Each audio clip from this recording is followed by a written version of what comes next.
I'm concerned about having negotiations on Obamacare on the debt ceiling. And in fact, all the House conservatives told the leadership that we didn't want to have negotiations on the debt ceiling about Obamacare. We wanted to have negotiations about debt, about future deficits, about all those things. So I would actually open up the government, and this would be a concession on my part. I would not open up the government. I would do a debt ceiling increase for 6 weeks so the president can actually negotiate with John Boehner, and I would keep fighting on the continuing resolution and Obamacare. Separate those two issues. I don't want to worry about the credit. That's interesting. I don't want to worry about the credit worthiness of the United States. Hold on a second. That's actually interesting. So you're saying you would accept a 6-week clean debt ceiling vote? Noel?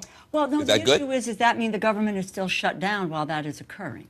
Well, it is. It will be, but at least we don't have to worry about the credit worthiness of the United States, because I am concerned about that. You know, people might want to call me radical, all these different things, but I don't think any Republican in the House wants to actually bridge the debt ceiling. We are actually very concerned about that. So I think that way we can continue to negotiate on the other issue, but we don't actually have to worry about the nation going into chaos if anything happens. Well, I think that there is a problem with leaving the government shut down because of the impact on what is happening to people, the reality of that impact. But you want us to surrender on everything. No, I'm just saying to you is that why, you know, this is not something new that you all have engaged in. I recall when we got to the brink on the last debt ceiling. And so what do we do 6 weeks from now if you don't get everything that you want? Do we then just keep moving along with the debts? You bring us to the brink of the cliff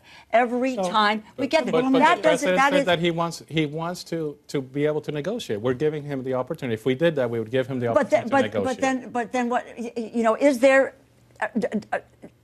If with a negotiation, if you don't get everything that you want, what do you want? See, I just gave in, and they're not willing to accept it. But this is why listen and learn is important. Yes. And it takes a lot of patience. I mean, Clinton and I met vastly more often than we wanted to.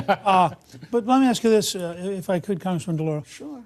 If the Republicans brought up a clean 6-week debt ceiling, just by itself, without getting involved in the fight over the shutdown, do you think that the caucus would be willing to vote to give us 6 more weeks to talk? Well, the caucus has been willing to give a 6-week reprieve for talking with regard to the shutdown of the government.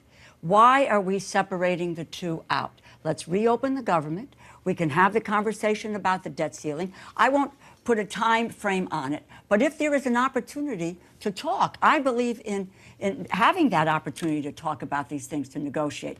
But under the threat that the government is shut or we go over a cliff, that's, you know, in the shutdown. I'm trying to take one of the two away. Yes. But in the shutdowns that occurred, and you know, many Republicans have talked about 17 of them, the shutdown was over a spending issue, not a law. Yes. 11 times it was about a spending issue. 4 times it was contra aid.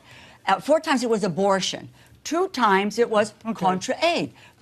This was spending areas, not. Well, Obamacare is a pretty big spending area. But it's a law. It's the law of the land. I want to go back to my friends. It's which the law so is of the the sequester. Land. Remember that. The sequester is the law of the land as well. Do you think the president? Because here's what I'm confused by, and this is the difference. You can grind along with a certain amount of pain and friction with a government shutdown.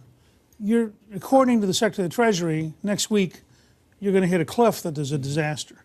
Now, so my question would be for Harry Reid and for the president, if Speaker Boehner passed a 6-week clean debt ceiling to give them time to talk, to take the gun away from the president's head on that set of issues, would the Senate pass it when the president sign it? I mean, they may. I think that is up for conversation. It ought to be up for conversation.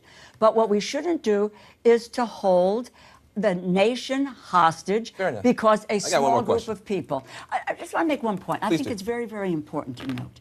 In the shutdown in 95, I mean, because this is underlying, let's be clear the issue here. Shutdown in 95 was $270 billion in a cut to Medicare, $270 billion in a tax cut for the wealthy.